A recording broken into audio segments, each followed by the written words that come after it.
다른 팟캐스트도 듣다 생각한 건데 더 전문적이어 보이려면 웃으면 안 되겠더라고.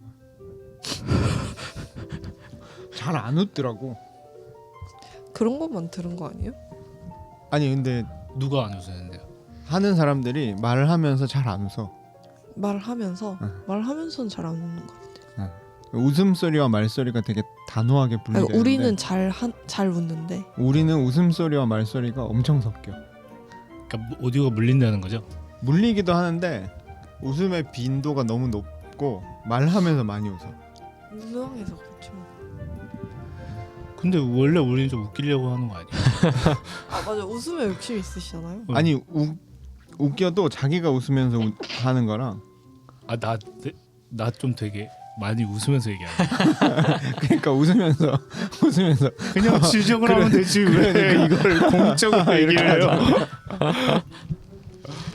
아 개인 메시지였어요. 아니 DM이에요.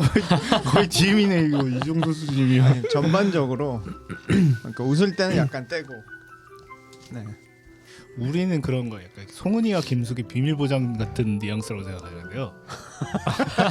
서로 도대체- 부상이 달랐어요. 아니 팟캐스트에 대한 마음이 이렇게 안 맞아도 아니 성훈이와 김숙도 팟캐스트 정체성에 대한 합의가 있고 난 뒤에 이제 방향을 정해야 될 것 같아. 15화까지 했는데 나는 15화까지 나 이제 개그 팟캐스트로 지금 기독교 개그 팟캐스트로 지금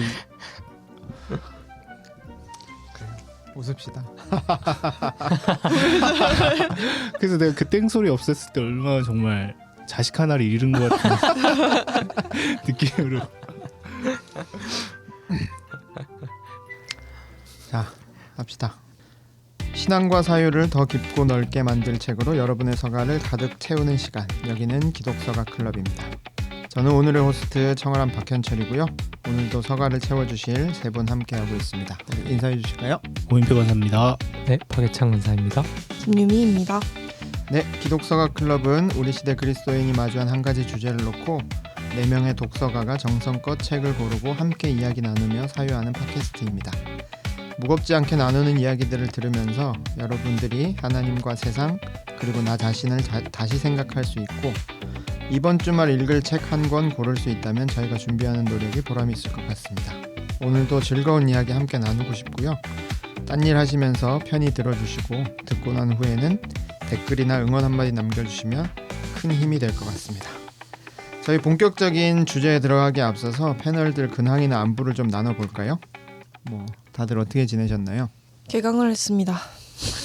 네, 와 축하드립니다. 우리 쓰리잡러 김유미님은 개강을 했습니다. 개강을 했습니다. 첫 수업을 들었고요. 근데 이제 교수님이 따로 이렇게 부르셔서 유미야, 지난 학기에 들은 수업과 이 수업은 비슷하니 다른 수업을 듣거라. 그래서 시간표 조정이 다시 한번 있을 예정입니다. 보통은 이제 첫 시간 안 들어가지 않나? 저는 모범생이니까. 아 너무 옛날 대학 시절 얘기했나요? 네. 그리고 술- 학부생이 아니잖아요. 그 화염병 던지던 그 시절. 그때 안 다니셨잖아요. 아니에요. 저희 화염병 맞아보고도 그러고. 화염병을 맞아요. 화염병 안 만들어 봤어요? 그렇구나. 네. 무슨 수업이었는데요? 아 제가 그 수강하려고 했던 수업은 기독교 여성 교육사 수업이에요. 근데 재밌는 게 제가 기독교 교육사 수업을 똑같은 책으로 학부 때 들었었거든요. 근데 한 챕터를 안 다뤘어요. 근데 그 챕터가 여성 교육학자들을 다룬 챕터였거든요. 마지막 챕터로 들어가 있던 걸. 근데 이번 수업에서는 정확히 그 챕터를 다뤄서 약간 그래 내가 학부 때 마저 끝내지 못한 책을 마무리한다라는 생각으로 수강 신청을 했는데 저지당했죠. 쫓겨났습니다. 아, 그렇군요.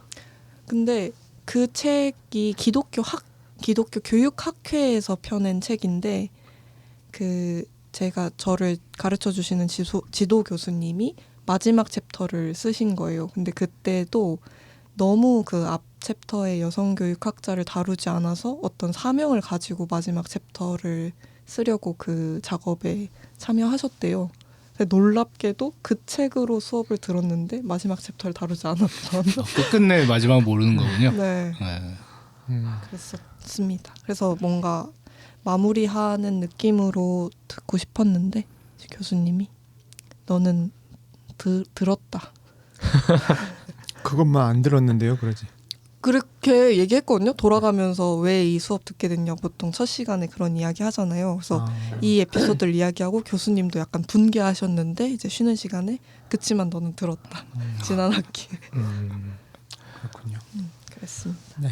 IBP는 네. 뭐 신간 소식이 있나요? 네, 신간 뭐 항상 있죠. 네네 네. 줄기차게 쏟아져 나오고 있고 슬픈 소식이었어. 아니 이거 이제 뭐 여러 책이 나와서 막 지금 막 광고에 혼선을 빚고 있어요. 그러니까 한꺼번에 한 4-5종이 동시에 거의 쭉 나와가지고 아무튼 한꺼번에 몰려서 나오더라고요 이번에. 네네. 그러니까 아마 작년 말에 저희가 책이 안 나왔거든요. 그게 이제 조금 편집을 좀 더 신중히 기하자라고 하는 이야기들이 있어서 편집을 조금 더 이제 하다 보니까 조금 뒤로 밀린 책들이 있었는데 그게 이제 그 설날 이후로 이제 촤촤촤촤 나오기 시작하는 거죠. 그래서 뭐 엄청 바쁘게 네. 뭐 사실 신간 소식을 얘기하려고 한 건 아니었고 제 개인사를 좀 얘기하려고 그랬는데 저희 아들들이 이제 새 학기가 돼서 학교를 가거든요. 근데 엊그저께 저녁에 저희 큰아들이 엄마한테 이런 얘기를 하더라고요.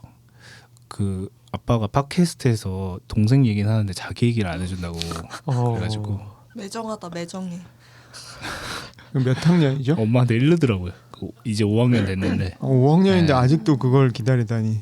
네. 저희 아들은- 애청자예요 저희 아들이. 아니 저희 아들은 자기 얘기 하지 말라 그러는데. 그래요? 어때 저희가 저제 아들 아빠가 네 얘기 해줬단다. 영양가 있는 이야기가 아닌 것 같네요. 근데 그게 약간 다시 한번 이르는 느낌이잖아요. 네네. 뭐 저도 신간이 제가 편집한 책 한 권이 나와가지고 광고와 뭐 마케팅과 등등을 하고 있고요. 그리고 뭐 개인적인 이야기는 별로 딱 떠오르는 건 없네요. 근데 벌써 3월이 됐다는 게 조금 새삼 좀 놀랍다. 저희가 새해 인사를 주구장창 해왔던 게 엊그제 같은데 벌써 3월이 되었고 이 방송 나갈 때는 그래도 3월 중순쯤 되겠죠? 경칩이에요 오늘 경칩. 아 그렇군요. 경칩이 뭐 하는 날이에요? 개구리 나오는 날? 개구리 깬 날. 아무튼 성큼 다가온 봄을 좀 어떻게 누릴 수 있을까 고민이 된다. 뭐 그 정도 상황입니다. 네. 그 정도까지 생각하면 이미 누리고 있는 거죠. 네. 그런 것 같아요. 저도 청월함에서 저희 사순절 프로그램들을 하고 있어서 이제 매일 성경 읽고 그다음에 채식하고 먹은 것들 서로 인증하고 뭐 이런 프로그램들 하면서 그런 계절의 변화 그리고 시간의 흐름을 좀 느끼고 있고요.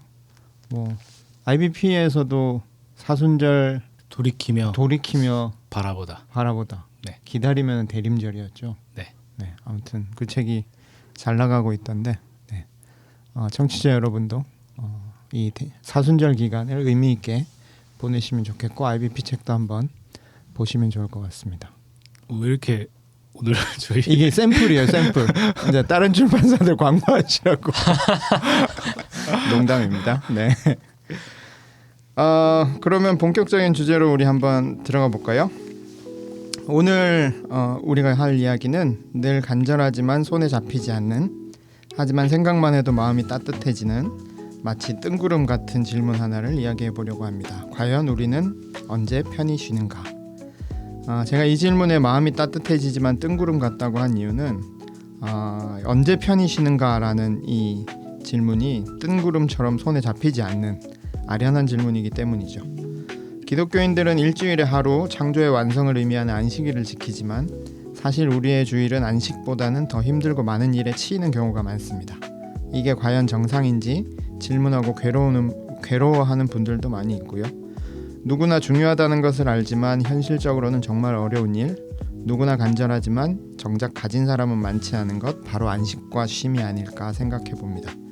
그래서 극작가 오스카 와일드가 아무것도 하지 않는 것이야말로 가장 어렵고 가장 지적인 일이다라고도 했다는데요. 오늘은 분주한 일상 속에서 그리고 신앙 안에서 우리의 심과 안식이 어떤 모습이어야 할지 함께 이야기해 보려고 합니다.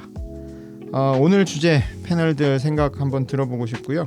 최근 일주일 동안 단 10분이라도 정말 편하게 쉬었다, 나는 잘 안식했다 라고 느끼는 순간이 언제였는지 한번 여쭤보고 싶습니다. 어떠세요? 저는 지난주 월요일에 라섹을 했어요. 근데 라섹을 하니까 비로소 쉼을 가질 수 있게 되더라고요.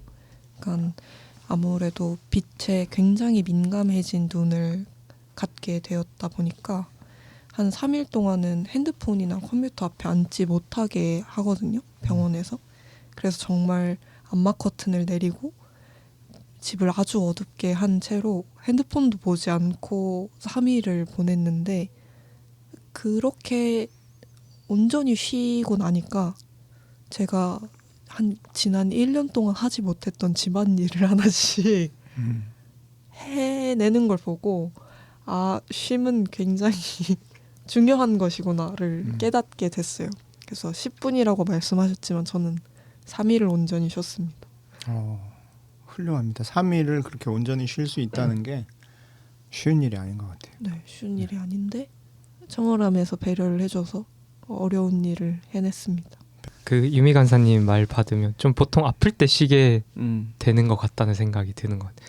이게 좋은 건 아닌데, 그러니까 몸이 뭔가 사단이 나야지 이제 비로소 사람들이 휴식에 들어가다는 게 좋은 건 아니긴 하지만, 저도 뭐 코로나 걸렸을 때나 작년에 뭐 다리 다쳤을 때 이럴 때야 이제 뭔가 모든 일정을 이제 뒤로 하고 집에서 푹 쉬면서 쉬는 게 제일 여기서 지금 제일 중요하다 하면서 이제 몸을 돌보는데, 근데 이제 그 전부터 이제 돌봤으면 보통은 그런 어떤 병치를 하지 않는 거죠. 쉬지 않았기 때문에 쉬게 되는 어떤 주객 전도된 현상이라고 생각이 들고 최근 일주일에서는 뭐 글쎄요, 몇 번 얘기한 것 같긴 한데 보통 샤워할 때 쉬는 것 같아요. 네, 샤워를 조금 길게 하는 편인데, 그러면서 뭐 다른 걸 하지 않으니까 샤워할 때는 뭘 만지거나 보통 쉰다고 할 정도면 목욕할 때라든지 뭐 이런 표현을 쓸 것 같은데 샤워는 네. 근데 집에 탕이 없어가지고 물낭비 아니에요 너무? 그게 약간 길티 플레저긴 해요 사실. 물을 많이 쓰는데 근데 이거 말고 내가 어떤 나를 돌볼 시간이 사실 좀 없는 것 같고, 그래서 이거에 대한 양단의 고민이 있긴 합니다. 그럼 좀 얘기가. 물을 맞으면서 그냥 서 계시는 거예요? 그렇죠. 뭐 길어봤자 근데 샤워하면서 쉰다니까 약간 그런 거 생각나요. 폭포 맞으면서 그러니까요. 수행하는 득음. 그렇죠. 대신 따뜻한 물이죠. 따뜻한 물이고 냉수를 쓰진 않고 뭐 한 20분 30분 정도 하는 것 같아요. 약간 데치는 거군요. 그런 느낌. 샤브샤브 같은 느낌. 이러니 안 웃을 수 있나? 우리가 샤브샤브를 한다는데. 그렇습니다. 저는 요즘 그 집에 가면 이제 플레이스테이션이 있어요. 저는 이렇게 콘솔 게임을 하거든요. 그러니까 그 최근에는 이제 디아블로를 하는데, 그래서 막 집에 가서 저녁 먹고 약 1시간 정도 이제 하는데, 그 나이가 드니까 이 게임도 지겹더라고요. 그러니까 막 게임 하면서 막 지겨워 하는데, 이 게임을 하는 시간이 나에게 휴식이겠거니 하면서 막 하는 거예요. 억지로? 네. 그래서 이제 아이들한테 아빠 이제 쉴 거야 하면서 하는데, 아빠가 쉬는 것도 되게 뭔가 전투적으로 막 쉬는 느낌이고, 아빠가 악마를 물리치고 올게, 아빠는 목사님이니까 하면서 디아블로를 막 잡으려 그렇게 쉬고 있습니다. 이 쉬는 게 참 자연스럽게 쉬는 게 우리한테 일상의 습관으로 잘 안 배어 있다는 생각이 들어요. 수술을 하거나 뭔가 억지로 나는 쉬어야 된다, 게임을 해서 쉬는 게 나한테 중요하다, 뭐 이런 생각을 하게 되는 것 같고, 저는 요즘 많이 푹 쉬게 되는 그게 운동을 갔다 오면 푹 쉬게 되는 것 같아요. 운동을 가서 좀 힘을 빼고 지치고 나면 집에 와서 샤워하고 누우면 잠이 잘 오고 그냥 멍하니 있게 되고, 힘을 그렇게 뭔가를 해서 확 힘을 다 빼고 나면 좀 쉬게 되는 것 같은데 이게 일상의 리듬을 자연스럽게 쉼에 맞춰서 그런 쉼과 또 열심히 일하는 그 밀도 있는 순간들이 자연스럽게 오가는 그런 삶이 참 쉽지 않구나 하는 거를 오늘 또 이야기 들으면서 생각해 보게 되는 것 같고요. 본격적인 책 소개로 한번 들어가 보도록 하겠습니다. 제가 먼저 하겠는데요. 제가 오늘 처음 소개할 책은 구약학자 월터 브루그만의 안식일은 저항이다 라는 책입니다. 복 있는 사람에서 출간되었고요. 박규태 목사님께서 번역하신 얇지만 단단한 책이라고 할 수 있습니다. 월터 브루그만이라고 하면 예언자적 상상력이라는 책으로 가장 유명하고 또 그렇게 기억하시는 분들이 많을 텐데 지난번 저희 기독서가 클럽에서도 임표 간사님이 예언자의 기도 월터 브루그만의 책을 한번 소개해 주시기도 했죠. 그 브루그만은 평생 구약학자로 살아오신 분이신데 특별히 이제 이 예언자 전통에 대해서 많이 연구했고 또 그런 제목의 책들을 많이 내서 이제 그렇게 기억되는 학자입니다. 근데 브루그만은 단순히 성경의 예언자들 이야기만 하는 게 아니라 그 예언자적 시각으로 현대 사회의 병폐라든지 현대 사회의 문제점들을 아주 날카롭게 비판해온 그런 학자라고 할 수 있습니다. 작년에 돌아가셨지만 최근까지도 성서와 가난 뭐 이런 책이 번역되기도 했고 브루그만이 다룬 책들 그 다룬 주제들 펴낸 책들을 보면 성서가 이야기하는 땅 뭐 이런 굵직한 사회적인 주제들도 많이 다루고 있습니다. 오늘 소개하는 책 역시 안식일이라는 렌즈로 우리 시대를 해부하는 예언자적 목소리 그 자체라고 할 수 있는데요. 이 책에서 브루그만은 안식을 단순한 휴식으로만 생각하지 않고 제목 그대로 저항, 그러니까 오늘 우리 삶을 지배하는 이데올로기, 특히 자본주의와 시장 이데올로기에 맞서는 대항적이고 구체적인 신앙활동이라고 이야기를 합니다. 이렇게 전통적인 지배체제, 제국의 체제와 또 대안적인 체제를 날카롭게 대립시키면서 이야기하는 게 이제 브루그만의 약간 특기라고 할 수 있는데 이 책에서는 제국의 체제, 파라오의 체제와 또 안식의 체제, 광야의 체제를 대비시키면서 이야기를 전개합니다. 파라오의 체제는 끊임없는 생산과 소비를 요구하고 사람들을 노예 삼는 그런 체제라고 할 수 있고 그에 대비되는 안식의 체제는 출애굽 광야의 체제, 그러니까 통제하고 강요하는 체제에서 탈출해서 하나님의 인도를 받고 또 그 가운데서 하나님의 공급을 선물로 받고 이웃과 관계를 맺어가는 그런 체제를 광야의 체제라고 하는 거죠. 그래서 이 책에서 브루그만이 강조하는 핵심적인 주제를 두 가지만 좀 짚어보고 싶은데 첫째는 불안과 공포에 대한 지적입니다. 브루그만은 파라오의 체제가 그 출애굽기에 보면 그 이야기 나오잖아요. 그 벽돌을 많이 찍어내라. 그런데 히브리 사람들한테는 지푸라기도 주지 않고 집도 주지 않으면서 벽돌 할당량을 채우라고 독촉하는 이 시스템. 이게 파라오의 체제고 이게 오늘날 시장 경제와 똑같다. 그리고 그 속에는 불안과 공포, 더 많이 생산하지 않으면 살아남을 수 없다는 공포를 그런 불안감을 불어넣는 그런 그 핵심이 담겨 있다라고 비판합니다.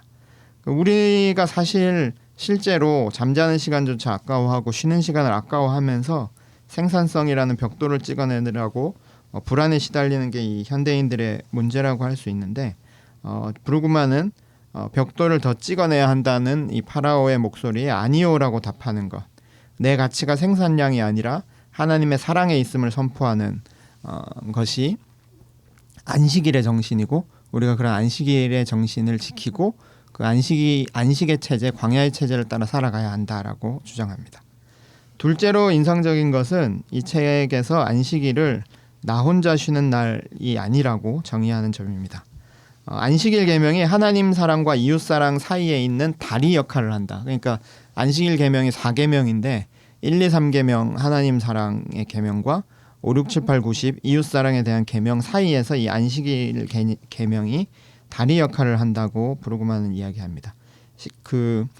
근데 그 안식일 계명에는 나만 쉬는 게 아니라 남종과 여종, 가축, 동네에 머무는 나그네까지 반드시 쉬게 하라고 이야기를 하거든요.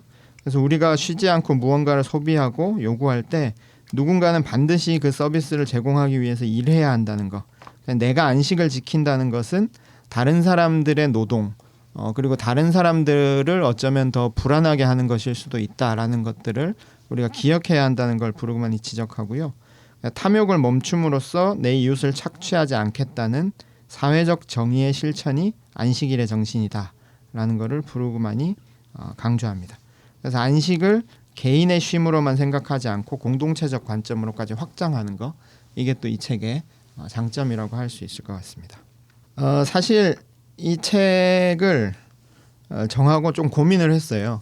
그 주제를 제가 오늘 주제를 잡으면서 쉼과 안식에 대한 이야기를 해보자라고 한 거는 개인적으로 좀 저도 지치고 저도 좀 쉼이 필요하다 이런 생각이 좀 드는 시간이었라서 정한 것 같은데, 좀 뭐 잘 쉬는 법 이런 책을 하지 않고 안식일마저도 저항이다 뭐 이렇게 이야기하는 게 맞나 이런 생각도 사실 좀 들었는데, 안식과 쉼에 대해서 이야기하려면 삶의 우선순위와 지향, 원칙 같은 것들에 대한 이야기를 하지 않을 수 없다라는 생각이 들었거든요.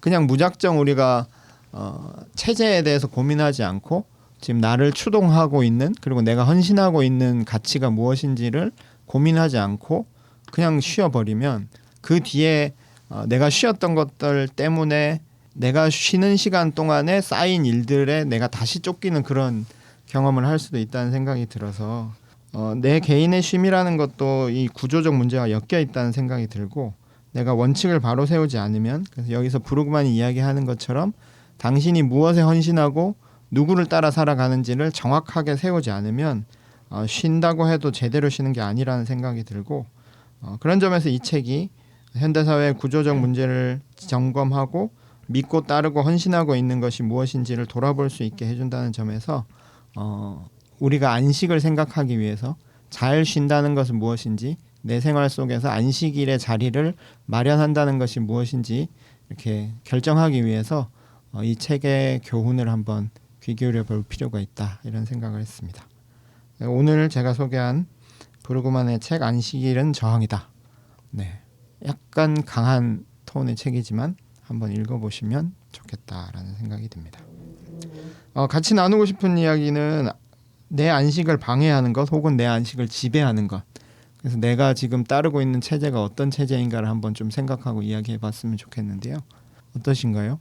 큰 얘기랑 좀 작은 얘기를 나눠서 할 수 있을 것 같은데, 일단 크게 보면 그 이 체제 속에서의 그 방해 그리고 개인적인 방해, 이렇게 두 가지 나눠볼 수 있다면, 크게는 말씀하신 것처럼 일단 그 이 체제가 쉬지 못하게 하는 압력이라고 해야 되나, 그게 있을 것 같아요.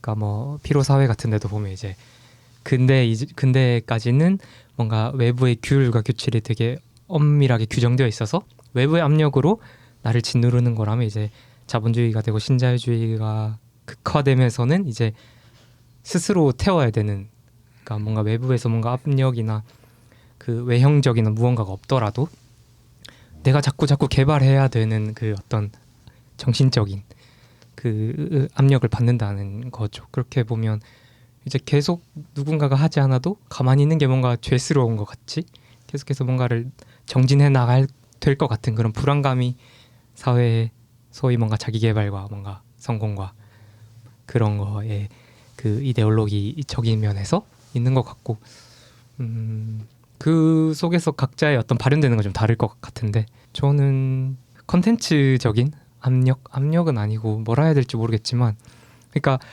너무 많은 책이 나오고 있고 아니면 너무 많은 뭐 영화나 볼거리나 즐길거리, 더 알아야 될 것 같은 것들, 이걸 모르면 뭔가 안 될 것 같은 그런 것들이 무수하게 깔려 있고 계속해서 이게 노출이 되고, 그거에 대한 어떤 그 피로를 느끼면서 피로하면서도 또 필요하기도 한 그 양가적인 감정 속에서 계속해서 편하게 이거를 향유하기 좀 어려운, 그 필요하면서도 필요한 것 같다는 말이 되게 인상적이고, 그게 압력이라는 표현도 저는 좋은 것 같아요.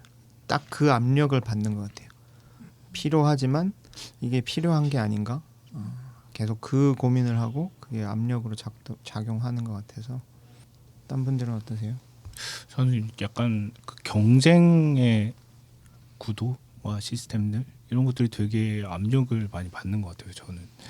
그러니까 저같이 이제 마케팅을 하는 직업을 하면 모두가 다 내게 되게 좋아요, 매력적이에요, 뭐 이런 그 시장 한가운데 이제 놓이게 되잖아요. 그러면 이제 제가 입사했을 때만 해도 알라딘 그 순위 안 봤거든요. 근데 최근에 아침마다 나도 모르게 알라딘에 들어가고 있는 나를 보면서 되게 경쟁에 대한 어떤 압박을 느끼고 있다. 아무도 경쟁하지 않는데 나 혼자 막 경쟁하는. 저도 세일즈 포인트라고 있잖아요. 그 서점마다. 그게 있는지 출판사 들어오고 처음 알았거든요. 아 진짜요? 그 전까지 이제 그냥 내가 읽고 싶은 책, 뭐 그냥 뭐 들리는 책, 보이는 책 이랬다면 이제 그 포인트가 되게 중요해진 거죠. 아 이게 몇 포인트구나. 이걸 계속 눈여겨보게 되는 게 좀 저는 출판사 관계자 아닌데도 매일 예스24 알라딘 교보 다 봅니다. 세일즈 포인트도 다 보고. 이상한 사람. 무섭네요 조금. 그래서 틈에 실릴 때 그거 혹시 경쟁 순인가요? 점수 판단해서? 아니 전혀 그렇다면 좀 실망스럽고요. 쉼이라는 게 제도가 마련돼 있지 않으면, 제도적으로 정해놓지 않으면 또 그런 기회를 외부의 어떤 압력이나 어떤 그 아무튼 이렇게 정해놓지 않으면 쉼이라는 거는 확보되지 않는 거구나, 그런 생각이 좀 들어요. 오늘 이 책도 안식일은 저항이다. 이게 그냥 단순한 안식만 얘기하는 게 아니고 계속 브루그만이 정확하게 얘기하는 건 안식일이거든요. 안식일 10계명의 안식일 계명. 그래서 안식일로 정해놔야, 하루를 딱 떼어놓고 정해놔야 뭔가 쉼이 확보될 수 있고 또 그 안식의 효과를 제대로 누릴 수 있다. 쉬는 것은 쉬는 것이고 쉬지 않는 것은 쉬지 않는 것이어야 구분이 돼야지, 그냥 제가 막연하게 생각했던 것처럼 그냥 좀 자연스러우면 좋지 않나 하는 거는 또 그만큼의 장점도 있지만 또 위험함도 있고 또 목표한 것들을 정확하게 이루지 못하는, 의도한 바를 정확하게 이루지 못하는 그런 한계도 있다. 뭐 그런 생각이 좀 들고요. 옛날에 얘기하던 주일 성수 뭐 이런 뭐 주일날 돈 안 쓰고 이런 개념은 아니겠지만 안식일을 잘 지키고 그 정신을 우리 삶 속에 적용해 보는 거 굉장히 중요한 일이다. 그런 생각이 좀 듭니다. 뭐 한마디만 덧붙이면 안식일 얘기가 나와서 출애굽기 20장에 이제 안식일이랑 이제 신명기 5장에 안식일이 나오는데 그 두 개 강조점이 다르거든요. 그러니까 출애굽기 같은 경우에는 이제 하나님이 일곱째 날 쉰 것 같이 너희들도 쉬어라 라고 이야기하고, 신명기 같은 경우에는 내가 너희를 이집트 노예에서 꺼낸 것처럼 이제 노예들을 쉬게 해주어라 라는 어떤 강조점이 다른 거죠. 그래서 아까 달이라고 말씀하셨듯이 이제 출애굽기 20장에서는 보통은 이제 하나님에 대한, 하나님과의 관계에 대한 안식일로 보고, 신명기 같은 경우에는 그 사람 간의 관계에 대한 걸로 해서 이제 뒤에 이제 그 살인하지 말라로 이어지는 이 사람에 대한 계명이고, 여기는 이제 우상 숭배와 이어지는 신에 대한 계명, 이렇게 나누거든요. 그래서 안식일에 대한 어떤 두 가지 강조점이 거기 담겨 있다라고 볼 수 있을 것 같고. 혹시 최근 편집하신 다시 읽는 10계명이 나오나요? 네, 이 내용은 이제 그 책을 보시면 자연스러웠어. 네, 만족하시는. 아주 매끄러웠어. 네, 그런 되게 그 두 10계명의 차이가 생각보다는 우리가 같은 10계명을 생각하지만 조금씩 다르기 때문에 네, 안식일이 특히 그렇다. 그게 이 브루그만 책에도 나옵니다. 왜냐하면 브루그만 책이 그 제가 목차 소개 안 했는데 첫 번째 계명, 그다음에 마지막 계명으로 끝나고 가운데 이제 4개 챕터인데 그 4개 챕터가 각각 성경 본문들을 다루거든요. 그 중에 이제 그 출애굽기와 신명기 본문들이 있고 그 뒤에 또 아모스랑 또 어디더라? 네, 뭐 그렇게 본문이 있는데 네, 그렇게 성경 본문들의 이야기, 그 본문에 담긴 맥락들을 잘 살피는 것도 중요할 것 같다라는 생각이 들고요. 다음 책 소개해 주실까요? 저도 너무 뻔한 책 뭔가 이 주제에 안 가져오면 안 되는 책. 저는 이 책 할 줄 알았어요. 그렇죠. 저도 공부를 할 때 간사님 그 책을 할 줄 알아서 일부러 한 거예요.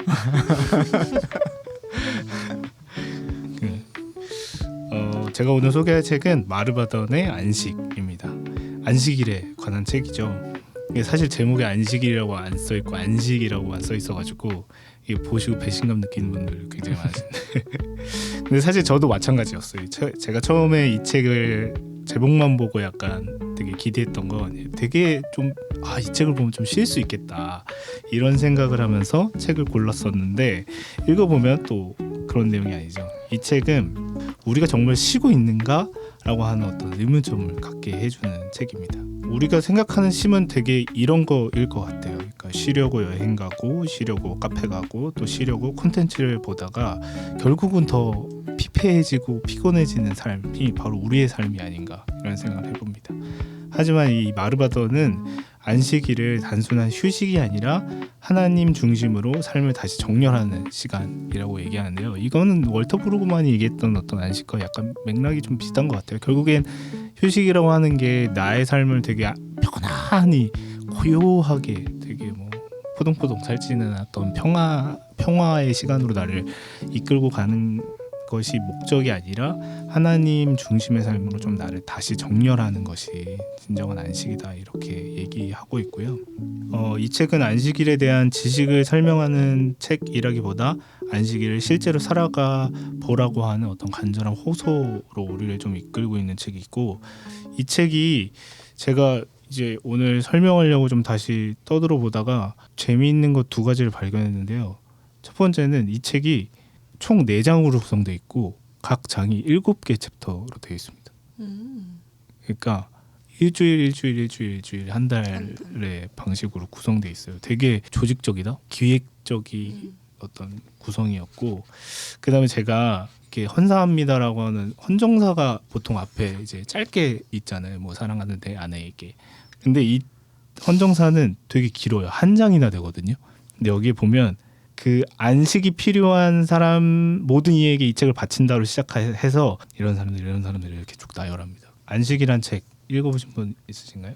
안식에 대한 책을 할 때 이제 햇셀의 계보를 따라서 아브라함 햇셀의 안식이 제일 유명한 책인 것 같고 근데 햇셀 책보다 읽기 쉽고 편하고 적용점도 많고 좋은 것 같습니다. 네, 저도 봤었는데 사실은 이제 그때는 대학생 시절에 봤었거든요. 안식하고 있는 상황에서 보니까 자극이 되었던 내용은 아니었던 것 같아요. 그러니까 나한테 이제 쉼이 필요한 상태이고 조급하고 쫓기고 그런 걸 느낀다면 이 책이 되게 도움이 많이 될 것 같다는 생각이 들어서 지금 한 번 더 보고 싶다는 생각이 또 지금 설명을 들으니까 새삼 드네요. 저도 학부를 다닐 때 읽었고 근데 그때 저는 학업을 이어가려고 막 여러 아르바이트를 막 한꺼번에 하던 때여서 그런 생각은 들지 않았는데 오히려 약간 좋겠다 약간 이런 마음으로 읽기도 했었던 것 같아요. 그러니까 여기서 이야기하는 것이 얼마나 소중하고 중요한지 알지만 내가 당장 뭔가 실천하기에는 여러 어려움이 뒤따르니까 약간 약올라 했던 기억이 좀 있었던 것 같고 근데 지금 말씀 주신 대로 지금 읽으면 또 다른 마음이 될 것 같다는 생각이 들기도 하고 그 4장의 7챕터였는지는 지금 알았네요. 저도 지금 몰랐던 알았어요. 사실입니다. 네. 마르바더니 엄마 리젠트 칼리지에서 되게 오래 영성신학 강의했던 것으로 기억하는데 거기 같이 이제 학생으로 계셨던 분이 저한테 얘기해 주셨는데 그 마르바더니 되게 몸이 약하잖아요. 그 뭐 거의 뭐 툭 건드리면 뼈가 부러질 정도로 몸이 되게 안 좋으셨는데 그렇게 매일 수영을 하신대요. 수영장에 가면 항상 그 할머니가 되게 예쁜 꽃무늬 수영복을 입고 수영을 하신다고 하더라고요. 마르바더니 얘기하는 이 어떤 안식의 시작이 되게 흥미로운데 사실 그침이라고 하는 주제로 시작하거든요. 그러니까 내가 하고 있는 그 많은 것들을 하나님 앞에서 멈추는 일 그것에서부터 시작하는데 생각해보면 그게 대단한 용기인 것 같아요. 그러니까 그치고 멈추고 나의 삶을 유지하는 그 모든 순간의 것을 그만두는 것은 사실 굉장한 믿음의 행동이라는 생각이 들거든요. 그러니까 그것을 그침으로써 하나님이 나의 주인이고 하나님이 나의 삶을 유지하시고 하나님이 나에게 섭리하시고 이끄신다라고 하는 걸 어떻게 보면 내가 멈춤으로 고백하는 방식이니까 그 안식일에 들어서는 나는 그침으로 시작하는 방식인데 오늘 함께 좀 얘기 나눠보고 싶은 건 나는 뭘 그만둬야 되나? 나는 뭘 그쳐야 좀 안식으로 들어갈 수 있나? 이런 거 좀 얘기해봤으면 좋겠습니다. 저는 그 우리 지금 책상에 놓여 있는 커피, 이 커피를 이야기하고 싶었어요. 얼마 전에 병원에 갔는데 제가 역류성 식도염이 약간 좀 심해져가지고 커피네. 네, 사실 커피를 마시지 말라는 이야기를 들었거든요. 근데 제가 그 이야기를 딱 듣자마자 그럼 졸린데 그 커피를 어떻게 안 마셔요? 라고 이야기를 했고 이제 의사 선생님은 너무 당연하게 의사 선생님답게 졸리면 주무셔야 됩니다. 라고 이야기를 하시는 거예요. 근데 거기서 그냥 뭐 입 삐죽대면서 나왔지만 그렇지. 졸리면 자야지 왜 커피를 마셔. 이런 생각이 또 들었어요. 근데 당연히 아침에 커피를 내려서 왔고요. 그래서 내가 커피를 그쳐야 안식할 수 있구나. 이 안식일 지킬 수 있겠구나 이런 생각을 했습니다. 근데 보란 듯이 우리 책상에도 커피 4잔이 있네요. 저는 이거를 그친다기보다는 무엇을 시작해야 안식으로 들어갈 수 있나 이런 생각을 또 좀 해보면 좋을 것 같아요. 아까 예찬 간사님이 샤워를 하면서 쉼을 누린다 이런 것처럼 뭐 어떤 사람들은 뭐 저는 운동을 하고 나서 이제 쉬게 된다고 했지만 운동 자체가 쉬는 그걸 수도 있고 뭐 산책이 쉼일 수도 있고 책을 읽는 게 쉼일 수도 있고 아니, 나는 무엇을 할 때 쉼에 들어간다 라는 자기만의 어떤 규칙과 그런 습관을 정해놓는 거 그것도 중요한 것 같아요. 예를 들어서 어제 이제 제가 요즘 늘 앉아서 책 읽는 의자가 생겼는데 거기 앉으니까 제 아들이 막 놀다가 아빠 이제 책 읽을 거야 이렇게 하더라고요. 그래서 사실 아니었는데 태블릿 보려고 앉은 거였는데 책 읽을 거야 라고 하긴 했는데 뭐 어쨌든 그런 일종의 파블로프의 개 같은 루틴 나 여기 앉으면 안식한다. 그리고 이제 여기 이걸 함으로써 다른 것들을 그치고 나의 시간 속으로 그 안식의 시간 속으로 들어간다라는 것들을 좀 정해놓는 건 필요한 것 같아요. 그러니까 이 질문의 맥락은 좀 그런 것 같아요. 그러니까 사실 안식하지 못하는 건 그런 거잖아요.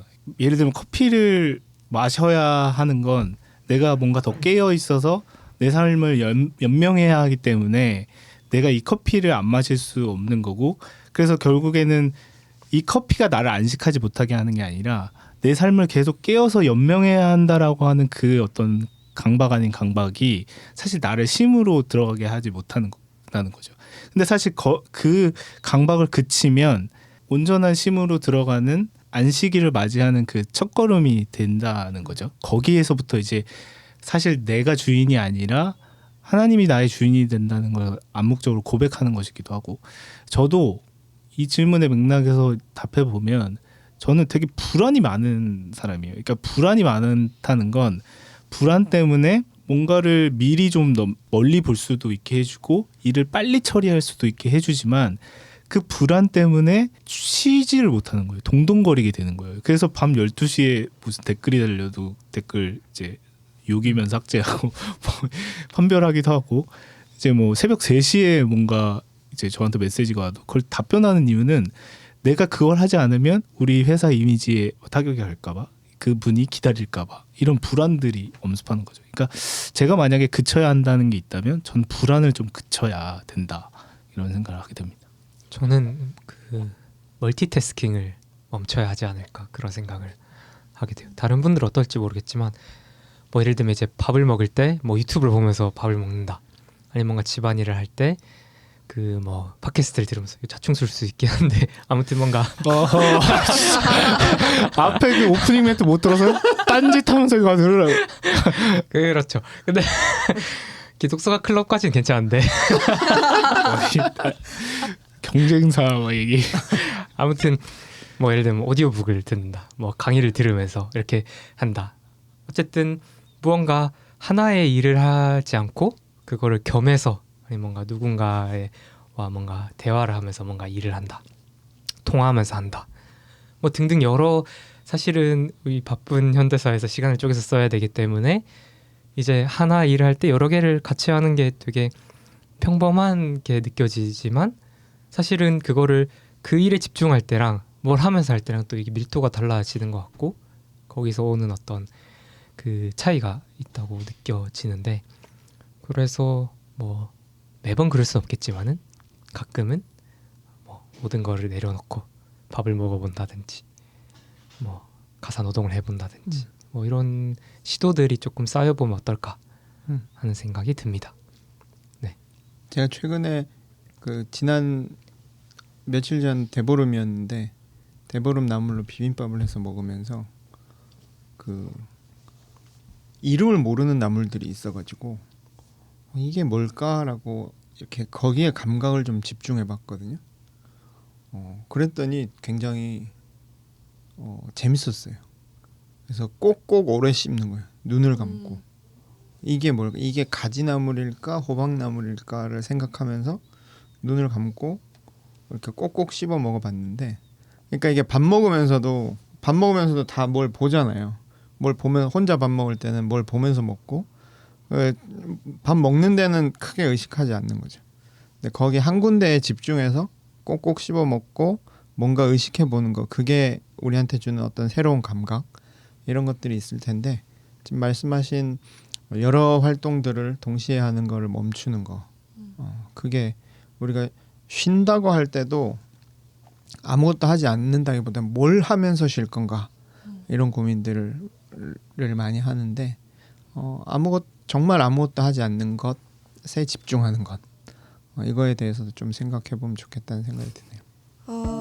네, 제가 가지고 온 책은 매일 휴일이라는 만화책입니다. 신조 케이고 선생님이 그리고 쓰신 책인데요. 신조 케이고 선생님이 되게 아프고 난 다음에 그린 만화책이에요. 우리 아까 휴일에 대해서, 안식에 대해서 이야기할 때 아파야만 쉬게 된다 이런 이야기를 나누기도 했는데 숨이 끊어져야 쉴 수 있는 거고 숨이 멎어야. 그러니까 뭔가 아프고 나서 내가 비일상이라고 하는 거기에 돌입하게 됐을 때 다시 한번 일상에 대해서 생각하게 되는 그 경험을 아마 만화가님도 하셨던 모양이에요. 그래서 휴일을 주제로 한 만화를 그리시게 된 거죠.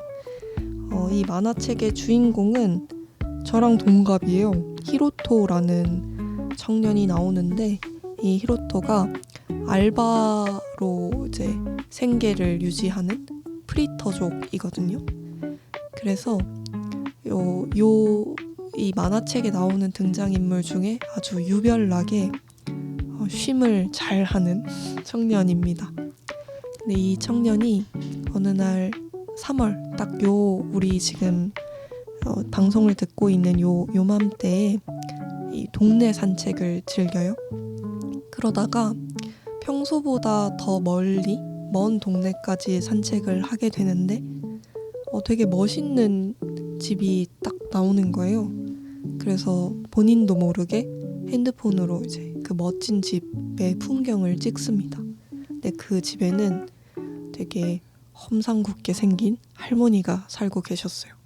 그래서 그 할머니가 지금 뭐 하는 거예요? 이러면서 나오셨는데 이제 그 청년이 약간 당황했지만 또 정직하게 제가 동네 산책을 하다가 너무 멋진 집이어서 사진을 찍었다.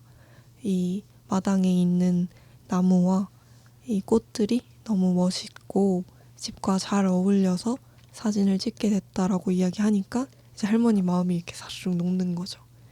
그걸 인연으로 일주일에 2번씩 이 청년이 할머니와 함께 밥 친구가 됩니다. 이제 그러다가 할머니가 돌아가셔요. 이 모든 내용이 1권의 내용입니다. 할머니가 돌아가신 후에 이제 이 청년에게 집을 물려줘요. 그래서 이 집에서 일어나는 일을 다루고 있는 만화입니다. 이 책을 제가 보게 된 계기는 한번 방송에서도 한번 이야기했던 것 같은데 저희 사무실 옆에 만화책방이 생겼거든요. 음. 만화책방이라고 하면 되게 좀 허름한 느낌이 있는데 되게 그냥 아주 번듯한 삐까번쩍한 그런 공간이 생겼어요. 그래서 거기에서 처음 딱 보게 된 만화책입니다. 제가 사무실에서 일을 할 때 야근 계획이 잡히면 잠깐 들르는 저의 약간 안식처 같은 것이거든요. 거기서 발견한 책 매일휴일이었습니다. 그래서 제가 가지고 온 질문은 산책에 대한 질문이에요. 여러분 산책을 잘 하시나요? 산책을 하다 보면 집이 생길지도 모릅니다. 그래서 산책을 하다가 어느 순간 이 걸음을 멈추게 되는 때가 있으신지 손에 쥔 핸드폰을 올려서 카메라 어플을 켜게 되는 순간이 있으신지 하는 질문을 준비했습니다. 산책 좀 즐기시나요? 이제 저희 집 앞이 숲길이 있거든요. 경의선 숲길이라고 이제 서울에 이제 공원을 조성한 산책로가 있어요. 그래서 거기를 뭐 저녁 시간이나 주말에 걷는데 거기 되게 좋아하고 벚꽃도 되게 많이 피고 그리고 사람이 되게 북적한 그 지점도 있는데 끝으로 가면 또 한산해지거든요. 그래서 그쪽을 좀 거닐기도 하고 산책할 때는 뭐 사진을 애초에 많이 찍는 성격이 아니라서 사진을 찍기보다는 그냥 주위를 좀 많이 둘러보는 것 같아요. 특히 좀 그 새로 생긴 뭐 가게나 아니면 몰랐는데 이런 뭐 예를 들면 카페가 있었네, 아니면 식당이 새로 생겼네, 아니면 책방이 여기 있었네, 뭐 등등 이렇게 담아뒀다가 한 번씩 들르기도 하고 그런 활동들을 좀 즐겨하는 편이에요. 저는 집 근처에 불광천이 있어서 불광천 산책 자주 하는데 겨울이라서 많이 못했고요. 이제 봄이 좀 되기도 했고 이제 그 저희 사순절 체육술래 하는데 이번 주 과제가 동물과 식물들, 오늘 만나는 동물과 식물들의 이름을 알아봅시다라서 동물과 식물들을 만나러 불광천에 한번 나가봐야겠다 그런 생각이 들었고 불광천 산책 가면 재밌기도 한데 또 거기가 약간 산책 겸 운동의 성지까지는 아니고 사람이 너무 많아서 좀 밀려가는 느낌이 좀 없잖아 있어요. 그래서 좀 사람이 너무 많다 싶을 때는 그냥 동네 주택가 골목길 산책하는 거 좋아하는데 이제 봄이 되면 산책 좀 더 해야지. 사무실에서도 저희가 한 10분 걸어가면 한강 공원으로 나갈 수 있거든요. 몇 번 갔었는데 뭐 겨울이기도 했고 또 마음의 여유가 없기도 했고 산책을 잘 못하고 있었구나라는 생각을 새삼스럽게 해보는 그런 질문이네요. 산책 좀 더 해야겠다는 생각이 듭니다. 저는 산책을 무척 좋아하는 편이에요. 저도 간사님, 현철 간사님 그 동네에 살아가지고 앞에 불광천이 있는데 불광천을 걷기보다는 골목길을 걷는 편이고 그 골목길마다에 있는 여러 경고문을 읽는 것을 취미로 가지고 있습니다. 생각보다 동네에 굉장히 이상한 경고문들이 많아요. 그 한 예로 아시는지 모르겠는데 다이소 앞에 나는 공산당이 싫어요. 쓰레기 담배꽁초는 더 싫어요. 요 경고문 있는 거 아세요? 그런 희한한 문구들이 엄청 많거든요.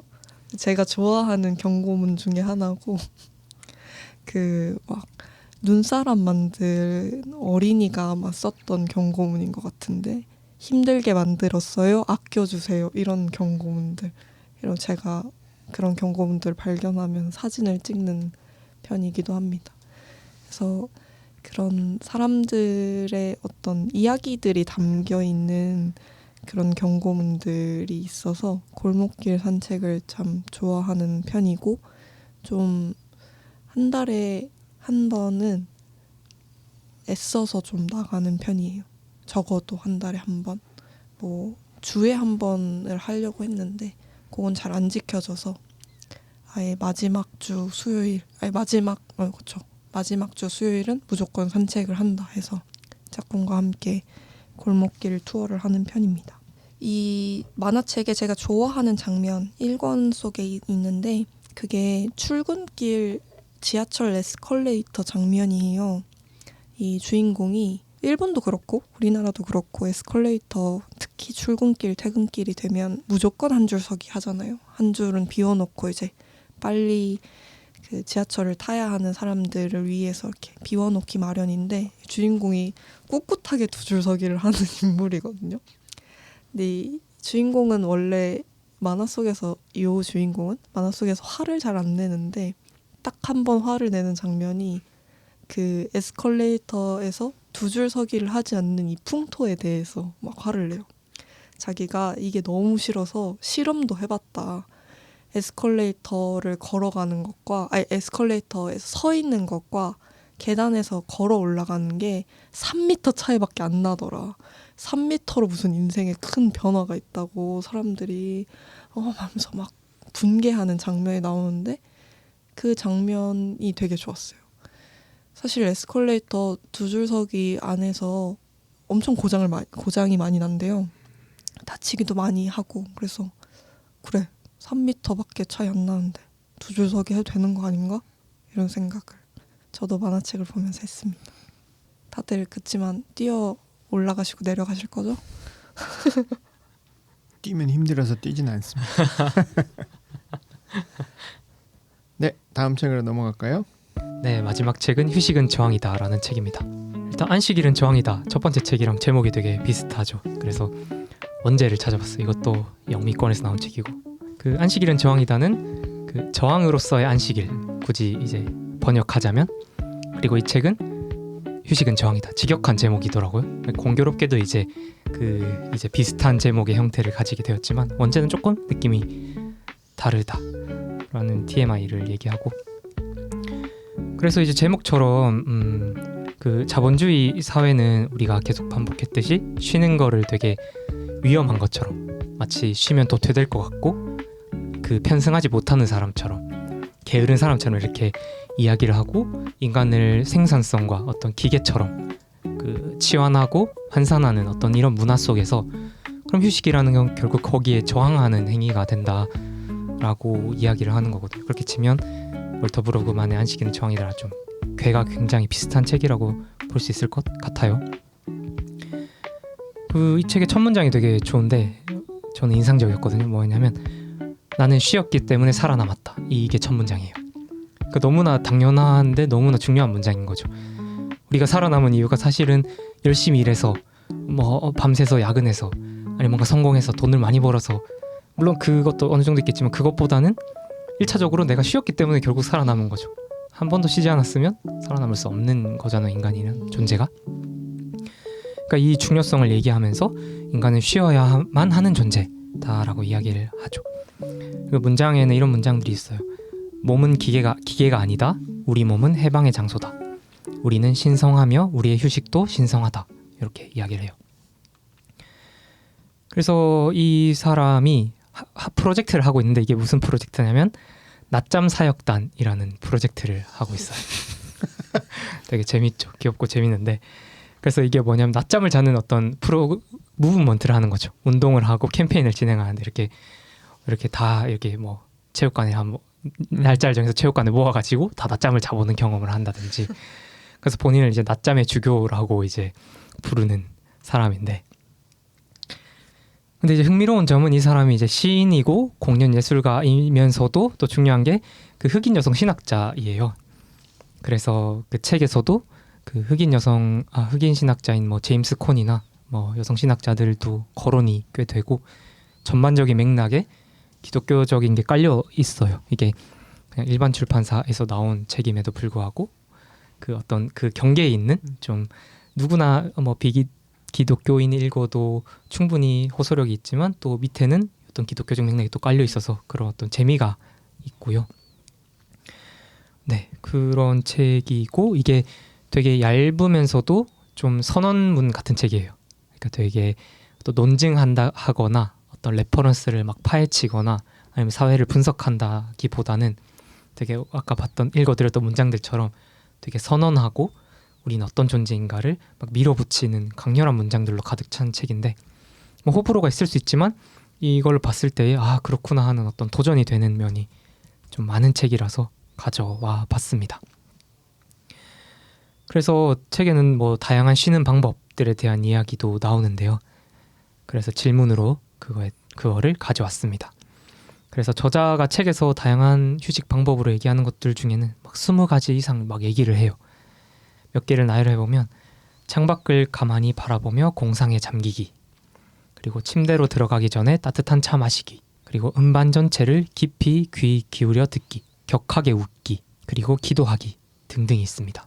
그러니까 쉬는 방법, 우리가 쉰다고 하면 그냥 가만히 누워가지고 눈 감고 있는 거가 쉬는 거란 인상이 들지만 앞에도 얘기가 나왔고 이 저자도 이야기하듯이 꽤 쉬는 거에는 다양한 방식이 있을 수 있겠다라는 생각을 하게 되었는데요. 그래서 요거에 대한 이야기를 같이 나눠보면 좋겠다 싶어서 질문으로 가져왔습니다. 그래서 이런 것처럼 또 다른 휴식은 어떤 게 있을까를 각자 좀 이야기해주고 공유해주시면 좋겠습니다. 제가 지금 이야기 들으면서 책 정보를 찾아봤더니 그 책 속에 저자가 소개하는 그 휴식 수행법, 방금 말씀해 주신 것들이 쭉 나열돼 있는데 문자와 이메일에 즉답하지 않기가 있네요. 중요하다. 쉬질 못하네요 제가. 네, 중요한 것 같아요.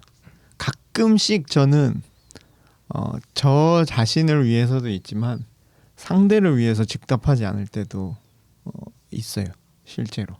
그러니까 너무 이미 다 이렇게 서로 아는 관계지만 뭐 밤 10시, 11시 돼서 뭔가 부탁을 한다든지 할 때는 그 약간 요즘에 읽음까지 떠가지고 맞아. 좀 그 부담스럽기는 한데 쓰는 것도 또 뜨는 것도.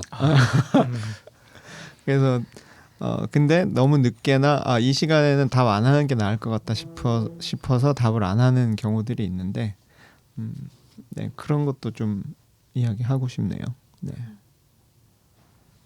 저 요즘에 그 제가 워낙 이제 쇼폼에 좀 절여 있는 데여가지고 쇼폼을 보는데 롱폼을 보자 이렇게 해서 이제 저녁에 자기 전에 이제 드라마를 봐요. 핸드폰 거치대 놓고 이것이 나의 진정한 쉼이다 이렇게 생각하면서 그래서 쇼폼을 보는 대신 이제 롱폼을 보자.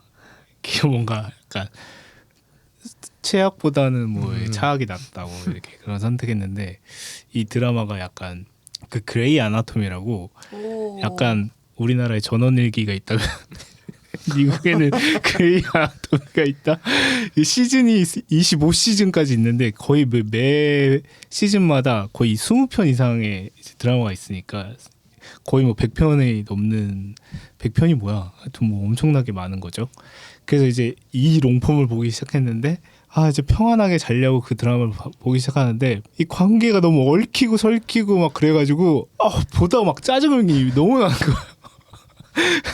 그래서 일단 내가 드라마를 보면서 쉬려고 했는데 쉼을 실패했다 뭐 이런 생각을 했는데 별로 안 좋은 답이긴 하네요. 실패한 답이어가지고. 반면교사를 삼자. 네네네. 네. 롱폼이가 무슨 폼이나 하여튼 안 보는 게 답이다. 네. 저는 고양이와 살고 있는데요. 그래서 고양이가 가끔이 아니라 저희 집 고양이는 약간 사람을 좋아하는 고양이여서 제 몸에 되게 붙어 있어요. 뭐 무릎 위에 올라와 있거나 뭐 발을 베거나 아니면 본인의 어떤 면을 제 면에 이렇게 갖다 대는 걸 좋아하는 친구인데 그래서 일어나고 싶은데 얘가 내 몸에 기대어 있어서 약간 머뭇거리는 그 시간이 있거든요. 그때 고양이가 저에게 준 약간 쉼의 순간이라고 생각하게 되고 그리고 고양이는 살아있으니까 그리고 소동물들은 보통은 인간보다 더 뜨겁거든요. 그래서 그 온기가 오롯이 느껴져요. 그리고 그 털이 있는 동물이니까 그 털의 촉감 그리고 얘가 보통은 따뜻한 곳을 좋아하기 때문에 햇볕이 고여있는 딱 그 자리에 잘 있거든요.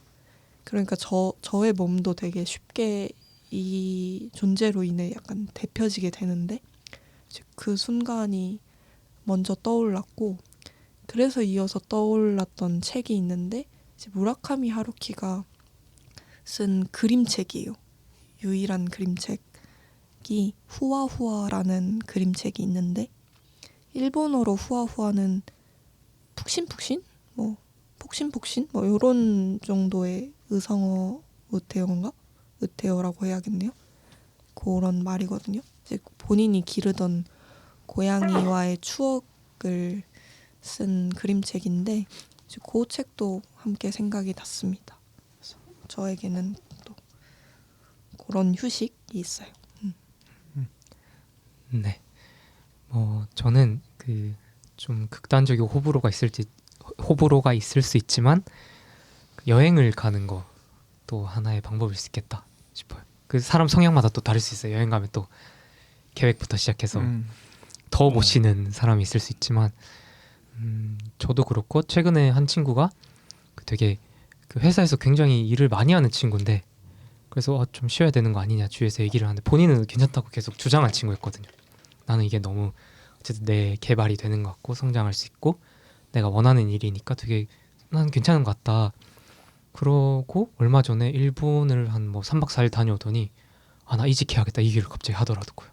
그러니까 일상에 푹 빠져 있을 때는 이게 나를 지치게 하고 뭔가 괴롭게 하고 이렇게 날 소진시키 쉬지 못하게 한다는 거를 감각하지 못하는데 그 공간에서 확 벗어났을 때 내가 어떤 상태였구나를 오히려 알게 되는 나와 내가 너무 깊게 연루되어 있던 곳에서 한번 거리를 더 보는 경험이 또 그게 직접적이고 확실한 게 또 여행이기도 하다라는 생각을 그때 다시 했던 것 같고 그보다 이전에 일단 이 책들을 우리가 오늘 소개했던 책들을 그리고 휴식은 저항이다를 읽어보시면서 또 자기만의 휴식 방법을 또 찾아보는 것도 좋겠습니다. 이야기 나누고 책 소개들 듣다 보니까 약간 순환한다는 느낌이 들어요. 멈춰야 할 것과 또 잘 쉬기 위해서 해야 할 것과 그 사이에서 우리가 계속 갈팡질팡 하고 있다는 생각이 드는데 그 흐름을 잘 만들어가고 삶의 어떤 그 리듬을 잘 만들어가는 거 그게 중요하겠다는 생각을 다시 한번 해보고요.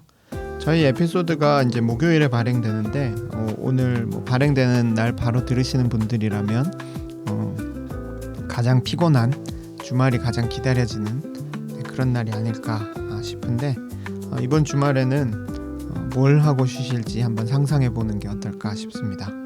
오늘 저희가 나눈 네 권의 책 기억해 두셨다가 주말의 쉼과 함께 해보셔도 좋을 것 같고요. 물론 뭐 책이 여러분의 쉼을 방해할 것 같다 느껴지면 과감히 책은 덮으셔도 좋고 어떤 형태로든 또 어떤 마음으로든 여러분 푹 쉬는 주말을 곧 맞으셨으면 좋겠습니다. 안식일은 단순히 일을 멈추는 게 아니고 생산성으로 나를 증명하지 않아도 충분히 소중하다는 사실을 믿어주는 거룩한 고집이라는 거 여러분 기억하시면 좋겠고요. 세상의 독촉에 휘둘리지 말고 여러분만의 평온한 리듬을 꼭 지켜내시기를 응원하겠습니다. 책으로 신앙과 삶을 사유하는 시간 기독서가 클럽 다음 시간에 또 다시 찾아뵙도록 하겠습니다. 감사합니다. 감사합니다.